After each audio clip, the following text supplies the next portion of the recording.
Hello friends and welcome back to my channel Bengali family in UAE, जहाँ मैं बात करती हूँ यूएई और ट्रैवल से रिलेटेड छोटी बड़ी खबरों की।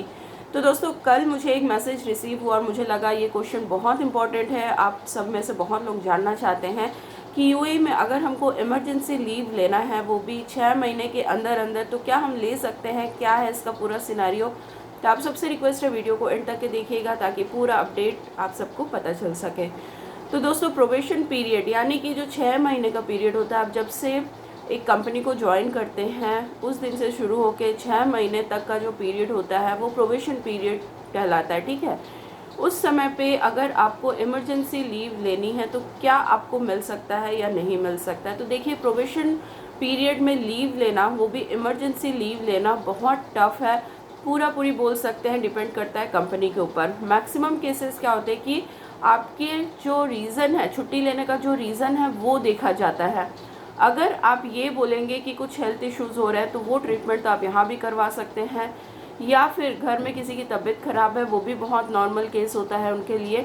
तो ऐसे केसेस में आपको छुट्टी नहीं मिल सकती है। बहुत इमरजेंसी यानी कि इमरजेंसी लीव इसलिए बोला गया है, इमरजेंसी यानी कि सॉरी टू से कि आपके फैमिली में किसी क्लोज मेंबर की डेथ हो जाती है या बहुत ज़्यादा प्रॉब्लम हो जाती है, तो एक वैलिड रीज़न के साथ साथ आप इमरजेंसी लीव ले सकते हैं। ठीक है, ऐसे लीव को इमरजेंसी लीव बोला जाता है, ना कि बेवजह घर जाने को, या फिर हल्का सा तबीयत ख़राब हो गया या किसी का तबीयत ख़राब है इसलिए जाने का। तो ऐसे में आपको लीव नहीं मिलेगा। डेथ केसेस में या फिर बहुत क्लोज रिलेशन में कुछ बड़ी बीमारियां होती हैं, वैसा कुछ हो गया, आपकी ज़रूरत है घर पे, तो फिर आपको इमरजेंसी लीव मिल सकती है। ठीक है, क्योंकि इमरजेंसी लीव जाने के बाद बहुत लोग वापस नहीं आते हैं और जो कंपनी ने आपका वर्क वीज़ा लगाया होता है वो चार्ज हो जाता है।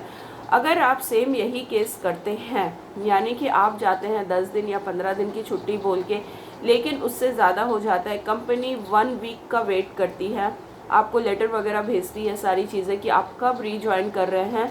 अगर आप एक हफ्ते तक उसका कोई भी मैसेज का रिप्लाई नहीं करते हैं, ईमेल का रिप्लाई नहीं करते हैं, या फिर फ़ोन में भी मैसेज का रिप्लाई नहीं करते हैं, तो as per UAE labour law वो आपके ऊपर एब्सकॉन्डिंग का केस लगा सकती है और 6 महीना या 1 साल तक यूएई में वर्क बैन भी कर सकती है। तो ये सब सोच के आपको छुट्टी लेनी है। बहुत इमरजेंसी हो तो ही आप छुट्टी लीजिए। मेडिकल जो कंडीशंस होते हैं उसकी ट्रीटमेंट आप यहाँ भी करवा सकते हैं। अब बात करते हैं प्रोबेशन से 1 साल तक। देखिए, 1 साल में आपकी छुट्टी रहती है, कॉन्ट्रैक्ट में लिखा रहता है कि आपको छुट्टी मिलेगी या नहीं मिलेगी। तो किसी के कॉन्ट्रैक्ट में रहता है 1 साल में 1 महीने की छुट्टी, और 2 साल में एक बार की छुट्टी यानी कि 1 महीने की छुट्टी।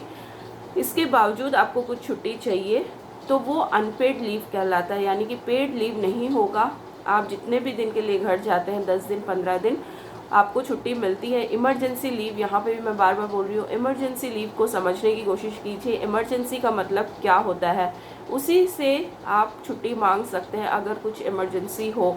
वरना अगर आप ऐसे ही जाते हैं, कंपनी छोड़ने का आपको है कि कंपनी अच्छा नहीं लग रहा है, चलो छोड़ देते हैं, और इमरजेंसी लीव बोल के निकल लेते हैं, यहाँ से वापस नहीं आ सकते, तो आपके ऊपर एब्सकॉन्डिंग या ट्रैवल बैन लग सकता है। ठीक है, तो गाइज़, आई होप इस वीडियो में आपको सारी चीज़ें क्लियर हो गई होंगी। और भी कोई क्वेश्चन हो कमेंट बॉक्स में पूछ सकते हैं। मिलते हैं नेक्स्ट वीडियो में एक नई अपडेट के साथ। तब तक के लिए good bye and take care.